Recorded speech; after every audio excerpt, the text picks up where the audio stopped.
الحمد لله حمدا كثيرا طيبا مباركا فيه كما يحب ربنا ويرضاه، والصلاة والسلام على التمان الأكملان على المبعوث رحمة العالمين وعلى آله وصحبه ومن تبعهم بإحسان إلى يوم الدين. أما بعد. Ma'asyarul muslimin, jamaah sidang Jumat yang dimuliakan Allah Subhanahu wa taala. Puji syukur kita selalu panjatkan kepada Allah Jalla wa Ala, karena tiada yang lebih berhak dipuji daripada Allah Subhanahu wa taala.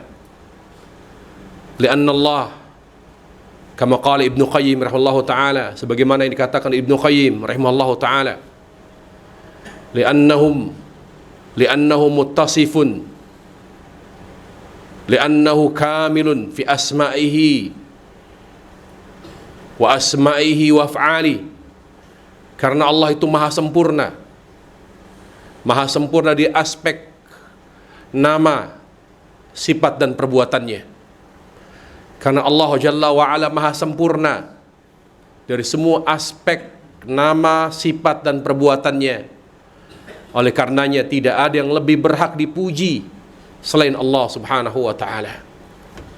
Dan juga tidak ada yang lebih berhak diibadahi kecuali Allah Subhanahu wa taala. Allah Jalla wa Ala selalu menyinggung kesempurnaannya dan menyebutkan kelemahan dan kekurangan selain Allah Jalla wa Ala. Tujuannya ingin menyadarkan kita bahwa manusia kemuliaannya, kebahagiaannya terletak pada ibadahnya kepada Allah Subhanahu wa taala. Ma'asyarul muslimin rahimani wa rahimakumullah. Seorang hamba tidak akan pernah baik sampai dia baik di mata Allah dan di mata manusia. Hal itu ditegaskan oleh Rasulullah sallallahu alaihi wasallam secara tersurat. Beliau sampaikan itu. Beliau sallallahu alaihi wasallam bersabda, "Ma lam yashkurin nas lam yashkurillah." Siapa yang belum bersyukur kepada manusia, maka dia belum dianggap bersyukur kepada Allah Jalla wa Ala. Hadis ini sebagian dijelaskan para ulama, wujubul i'tina wal i'tizan wal ittizan bainal habli minallah wa habli minan nas. Hadis ini menunjukkan wajibnya menghadirkan keseimbangan dalam menjalin hubungan dengan Allah dan menjalin hubungan dengan manusia. Perhatikan di ikhwatul iman, kapan kita baik di mata Allah dan di mata manusia? Nabi alaihissalam menyampaikan hal itu ketika ditanya, "Ya Rasulullah, bagaimana kita dicintai oleh Allah dan dicintai oleh manusia? Kaifa ahabbani Allah wa ahabbani an-nas?" Nabi alaihissalam menjawab, "Izhat 'anid dunya yuhibbukallah, wazhat 'anid dunya yuhibbukallah, wazhat fima indan nas yuhibbakan nas." Bagaimana kita dicintai Allah? Bersikap zuhudlah kamu terhadap dunia. Bukan berarti kita harus miskin, bukan berarti kita meninggalkan kekayaan, gak boleh punya duit banyak, gak boleh punya harta berlimpah. Bukan begitu maknanya. Kalau begitu berarti Uthman melakukan hal yang haram. Abdurrahman bin Auf, sahabat-sahabat yang kaya itu berarti melakukan suatu pelanggaran. Bukan berarti Islam melarang kita kaya. Maksud zuhud di ikhwatal iman, kata Syekhul Islam Taimiyah rahimahullahu taala, az-zuhud tarku ma la yanfa' fil akhirah. Meninggalkan segala sesuatu yang tidak bermanfaat di akhirat. Menjauhkan segala sesuatu di dunia yang tidak menjadi bekal akhirat. Itu sifat zuhud. Kemudian bagaimana Nabi alaihissalam memberi bimbingan, bagaimana kita dicintai manusia. Wazat bima indan nas. Jangan terlalu berharap kepada makhluk. Jangan terlalu mengandalkan makhluk. Berharaplah hanya kepada Allah. Para jamaah, dari dua hal ini, secara konkret dalam kehidupan kita, kita harus baik dalam 3 aspek. Ibadah, dan masuk di dalamnya akidah, harus sahih. Yang kedua ibadah. Ibadah kita harus sesuai dengan tuntunan Nabi alaihissalam, artinya ibadah. Ibadah. Yang kedua muamalah. Yang ketiga akhlak. Ibnu Qayyim mengatakan 3 hal ini tidak boleh dipisahkan. Orang baik itu, orang soleh itu baik ibadahnya, muamalahnya dan akhlaknya. Ini penting ya ikhwatal iman. Ada orang rajin ibadahnya, sholatnya selalu di awal waktu di masjid, tapi muamalahnya buruk. Dia tidak jujur, dia tidak amanah. Dipertanyakan ibadahnya, pasti ada yang salah. Pada proses menjadi orang baik, ada yang salah dia. Ada dia muamalah baik, jujur, timbangannya baik, muamalahnya baik, jujur, amanah, tapi gak pernah sholat. Berarti dia kebaikannya, muamalah baiknya bukan ibadah, tidak menjadi bekal akhiratnya. Ada muamalah baik, muamalah dagangnya baik, kehidupan muamalah dia dengan orang lain, interaksi dengan orang lain baik, ibadah juga baik, tapi tidak punya akhlak, selalu memaki istrinya, keluar kata-kata kasar kalau dia sedang marah sama istrinya dan anaknya. Orang berakhlak itu yang mampu menjaga lisan dan tangannya dari menyakiti orang lain, apalagi itu keluarga. Ingat, akhlak itu bukan ketika kita baik sama orang, tegur sapa. Kata Nabi alaihissalam, khairukum li ahlihi wa ana khairukum li ahli. Yang terbaik di antara kalian adalah yang terbaik bagi keluarganya, dan aku yang terbaik bagi keluargaku. Apa kata Syekh Utsaimin dalam hadis, dalam syarah Riyadhus Shalihin? Beliau mengatakan, maknanya hadis itu, kalian yang terbaik bagi keluarga kalian, aku terbaik bagi keluarga kalian. Kalau punya kebaikan, apa sih kebaikan terbesar? Akhlak.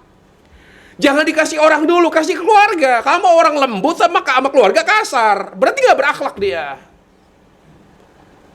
Itu pesan yang Nabi sampaikan. Wa ana khairukum li ahli, akulah yang terbaik bagi keluargaku.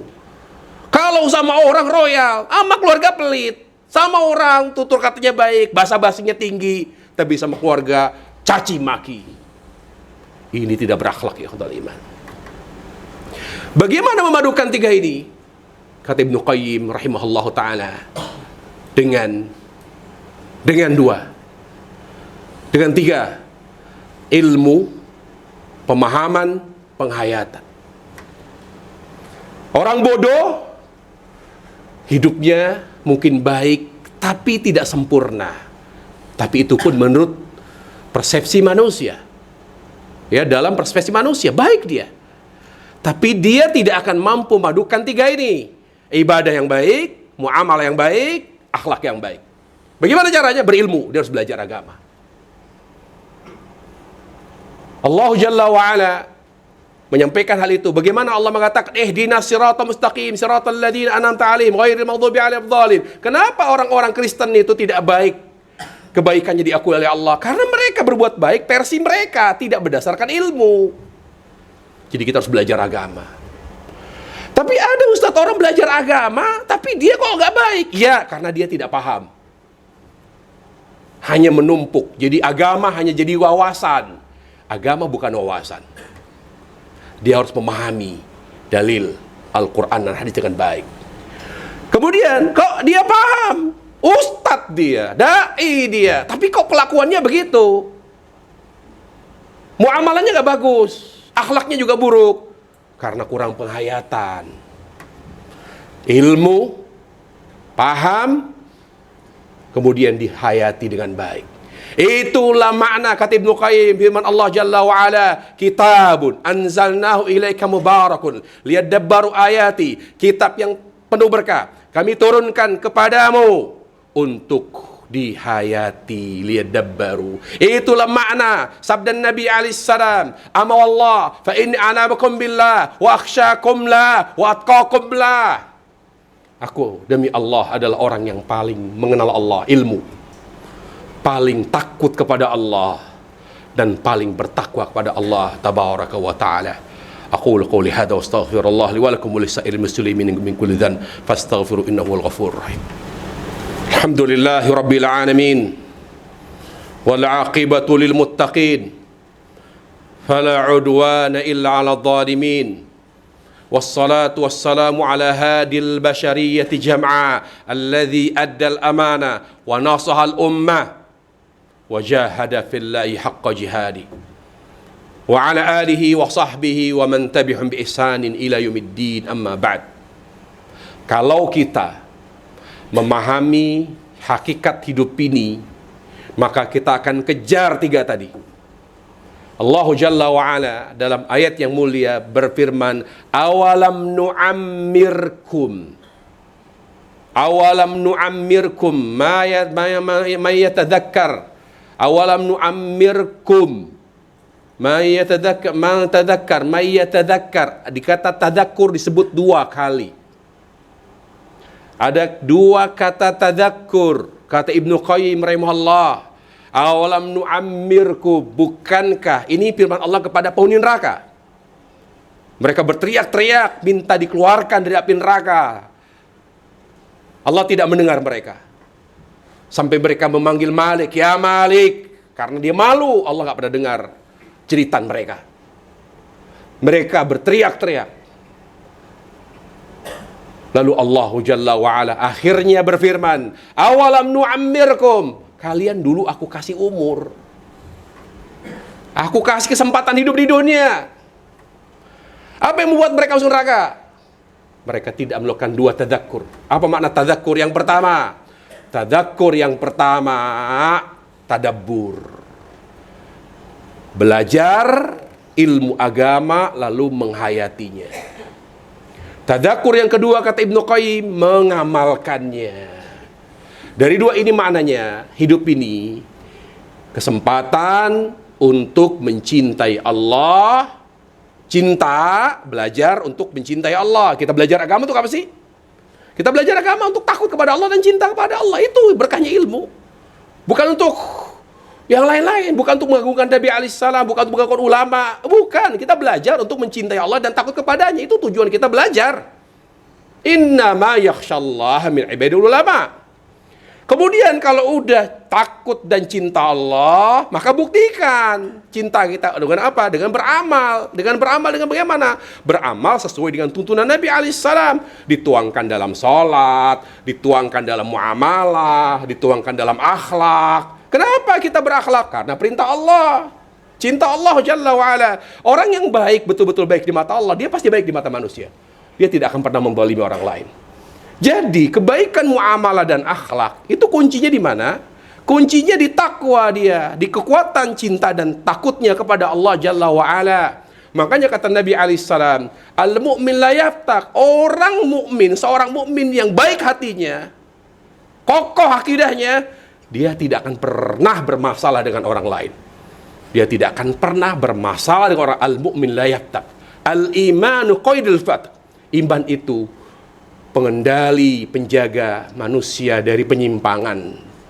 Jadi kita supaya baik di mata Allah, di mata manusia, dengan ibadah kita, dengan Allah, kepada Allah, dengan akhlak dan muamalah kita harus belajar agama, memahaminya dengan baik. Itu penting. Salah paham, penyimpangan ujungnya. Itulah pentingnya kenapa kita harus memahami dalil sesuai dengan pemahaman sahabat. Karena nanti ujungnya nggak baik. Amalnya yang kita hadirkan bukan amal soleh. Akhlaknya juga pasti bermasalah. Ilmu, pemahaman, penghayatan, takut kepada Allah, cinta kepada Allah. Kalau sudah cinta, maka hati baik. Kalau udah baik, baik seluruh amal dan perilaku kita.